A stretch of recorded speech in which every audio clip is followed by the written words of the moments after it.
This video is to show you how to change your pressure switch if the pressure switch is bad. For starters, make sure your pump is unplugged. Okay, you will need to come to the front of the pump and loosen this big back nut right here. This will allow you to spin this whole assembly inside. Then, with 2 wrenches,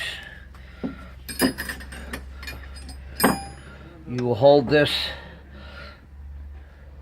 reducer here with 1 wrench. Use another wrench to loosen the pressure switch. Once that's loosened, you can unscrew it, remove it all the way,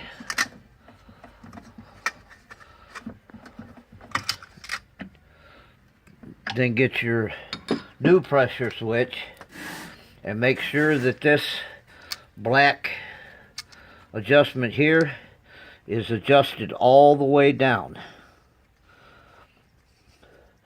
Once that's all the way down, reinstall this into here, put some Teflon tape on the fitting on the pressure switch,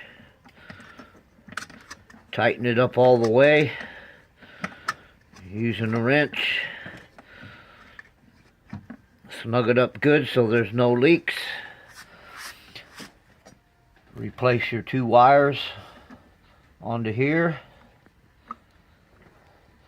Then you can plug your unit back in and turn it on and see if it comes on.